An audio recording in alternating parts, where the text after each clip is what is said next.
Make in India program. This offers a timely and unique opportunity for industry and government to work together to make India truly globally competitive. A majority of countries that have achieved a high standard of living have done so because of a vibrant industrial economy. The biggest challenge for India in the foreseeable future is to create employment for the over 12 million young people entering the workforce annually. This employment will have to be generated by the manufacturing sector, which has also a multiplier effect on the services sector. Manufacturing as a percentage of our GDP will grow swiftly from the present 15% to 25% of GDP, a level already achieved by competing Asian economies. This will also be critical in managing our current account deficit and achieving long-term foreign exchange stability. I believe there are two major strategic advantages India has. The first, our human capital. The depth, breadth, and diversity of India's talent pool is unparalleled. The second is a market which affords scale and growth. We have over 1 billion consumers with a high consumption growth rate sustainable into the next few decades. But our aspirations in the global manufacturing arena will be fulfilled if we address certain challenges on a priority. Hygiene factors will include the build-out of critical infrastructure across the country, supported by stable policies, transparent and competitive tax and duty structures, efficient and time-bound administration through the use of e-governance. Cost-effective and reliable energy coupled with efficient logistics are critical to the competitiveness of industry. To realize their full potential, we need to improve the employability of our people through appropriate learning and skilling initiatives. Parallelly, we need to reform our labor laws to ensure flexibility without sacrificing an appropriate safety net for our employees. Most critically, we need a long-term vision accompanied by the will to execute relentlessly in the near term. We are greatly encouraged that under the leadership of our Prime Minister, the Make in India program is bringing together industry and government to craft this future. In the last few months, the government has taken some key decisions and set the stage for further deliberations. These include training and skills development, investments in infrastructure, including the Digital India and Smart City programs, reversing inverted tax structures, expediting the goods and services tax implementation, and providing financial incentives for small and medium-scale enterprises. On the foundation built by Jamshedji Tata's pioneering role in the industrialization of our country, successive leaders in the Tata Group have created an industrial footprint that spreads across 95 manufacturing facilities in India. From the very basic industries of steel to the very complex in the aerospace sector. We have also provided vocational training to over 30,000 individuals annually at our 30 training centers spread across the country. Ladies and gentlemen, the Tata Group's growth in India has been the result of the availability of diverse opportunities, immense scale, and most importantly, people with the attitude and aptitude to address both domestic and global markets. India is at a historic moment, and we have the opportunity to together catapult the country to a new orbit. Prime Minister, we in the Tata Group remain fully committed to investing in the country and the people of India. Thank you very much.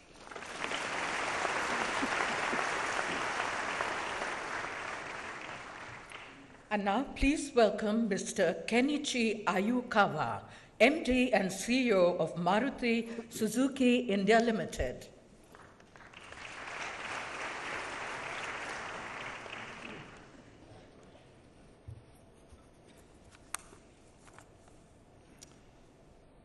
Excellency Prime Minister Mr. Modi, Honorable Ministers, leaders from the industries, and distinguished guests, ladies and gentlemen, good morning, namaskar.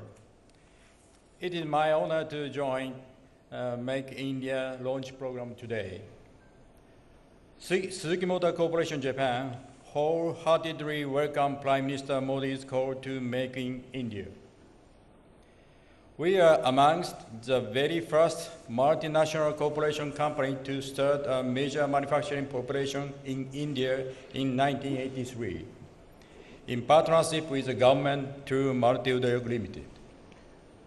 Over 30 years ago, Mr. Osamu Suzuki, Chairman of Suzuki Motor Corporation, recognized potential of India, both as market and as country where high quality manufacturing was possible.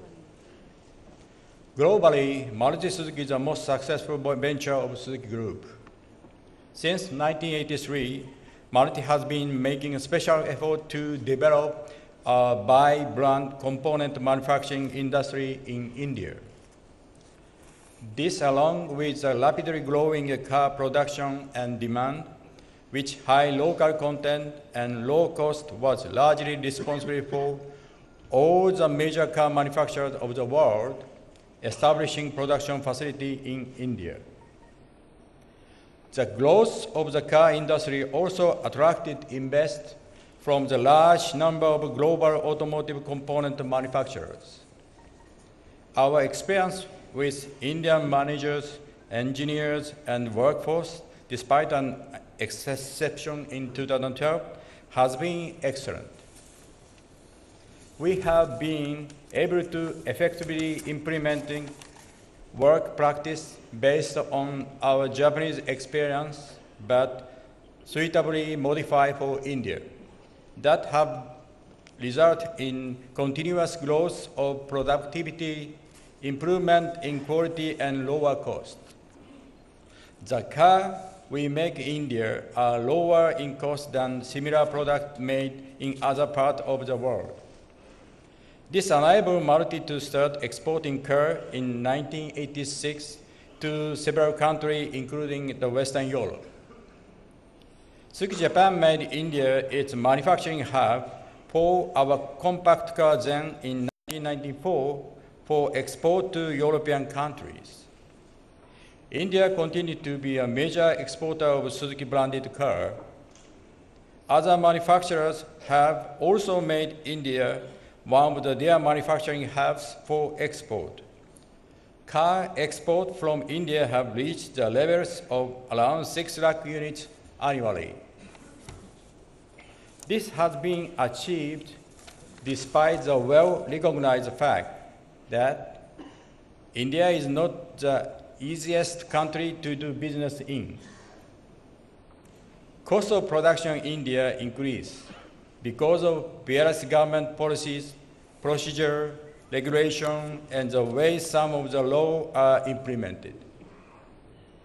We have experienced the way the Gujarat government functioned when the Prime Minister was Chief Minister there.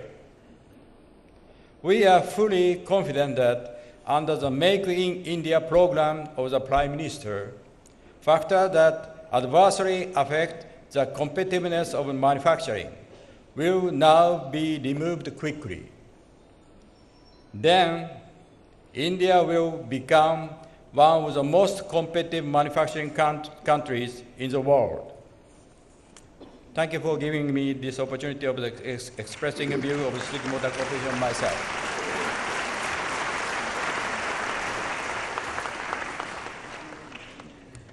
Ladies and gentlemen, our next speaker, Mr. Mukesh Ambani, Chairman, Reliance Industries Limited.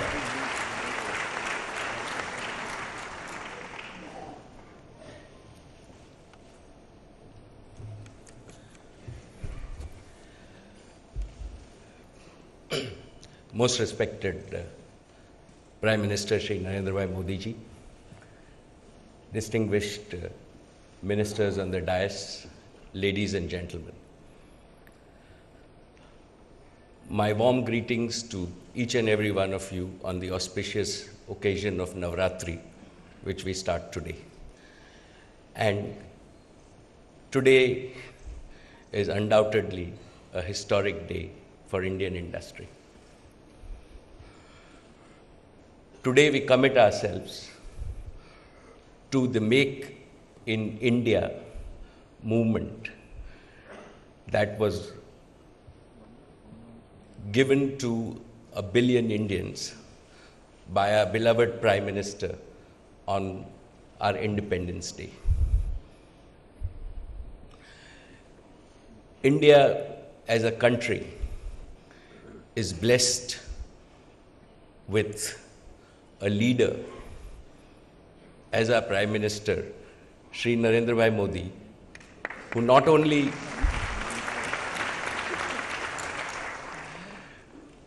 who believes, and I think that the unique leadership quality of our Prime Minister is he dreams and he does at the same time, himself working over 14 hours a day, but at the same time also motivates 1 billion Indians to dream and do.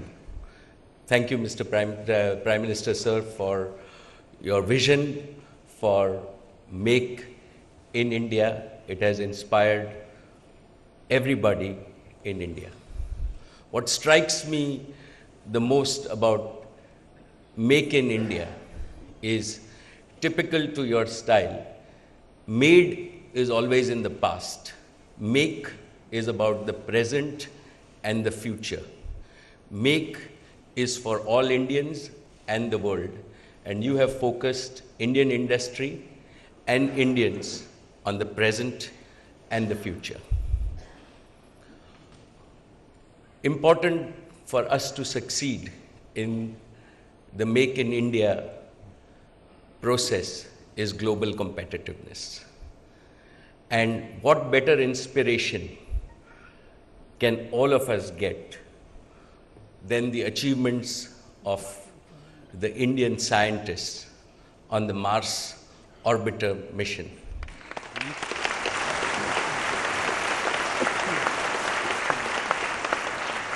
Our Prime Minister was himself present to applaud these scientists, a feature of global competitiveness where we have sent the cost, and if I think about cost in layman's terms, it's less than 7 rupees a kilometer.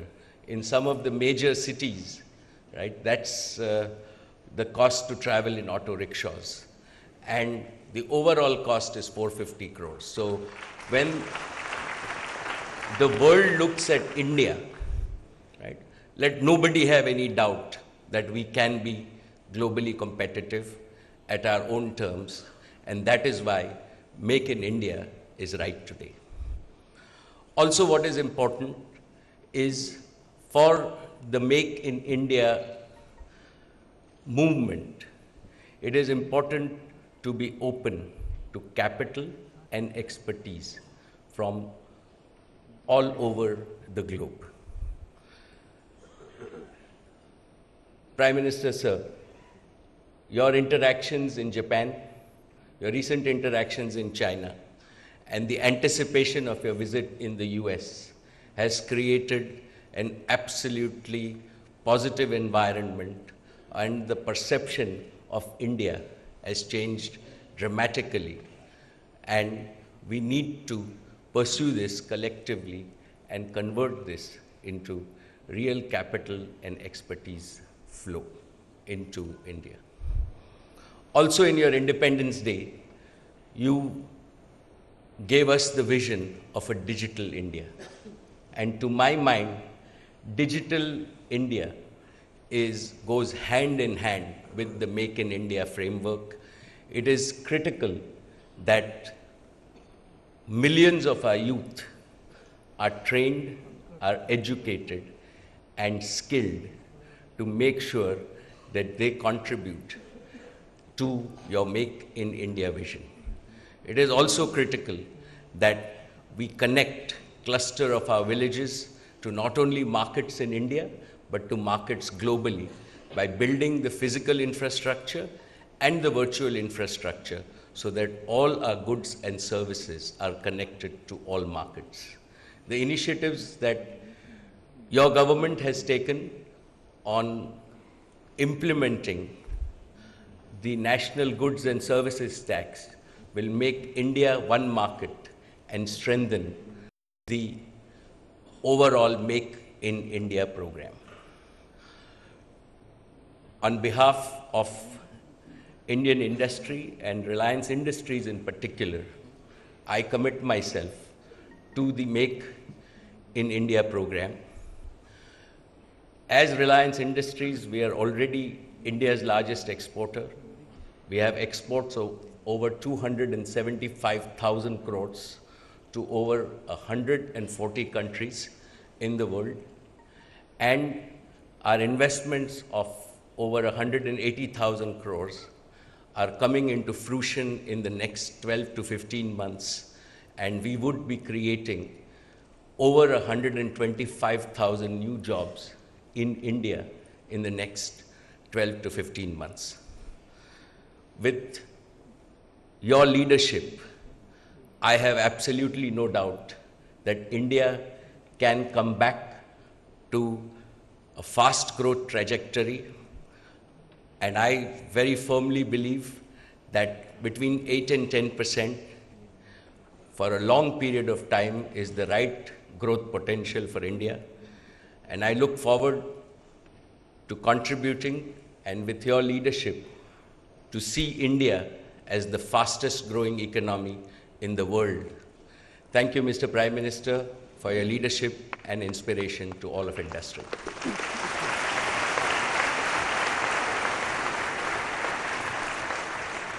And now please welcome our next guest speaker, Mr. Franz Hauber, Director, Board of Management, Bosch Limited.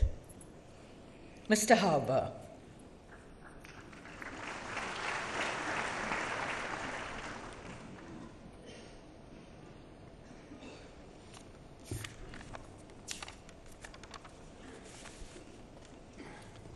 Honorable Prime Minister, other guests of honor, distinguished colleagues, ladies and gentlemen. It's a great privilege to stand before you today on behalf of company Bosch. Bosch, with its headquarters in Stuttgart, Germany, is a leading global supplier of technology and services with a 120-year-old history. We are present in more than 150 countries in the areas of automotive, industrial, energy, building, consumer good technologies. We have close to 265,000 employees worldwide, out of which 27,000 are working in India. Our sales in India last year was 13,200 crores, out of 356,000 crore sales worldwide. We started trading in India in 1922 and local manufacturing since 1953, way before other multinational companies. Today, we have 6 legal entities within our group in India. We have 10 manufacturing plants and a pan-India dealer network of greater than 3,000 service points. The current positive mood in the country has created a huge potential for us. Bosch always has a local for local approach, and we have a huge local talent of Indian engineers and strong R&D force of more than 11,000 employees serving local and global projects. Honorable Prime Minister, infrastructure is a key issue, and we look forward to see the same development that you have so successfully brought about in Gujarat. We also look forward for further ease of doing business in India through quicker, single-window approvals for greenfield and brownfield projects. We are happy that your government is looking into the much-needed labor reforms to reach worldwide productivity levels. We are sure, with you leading from the front, your government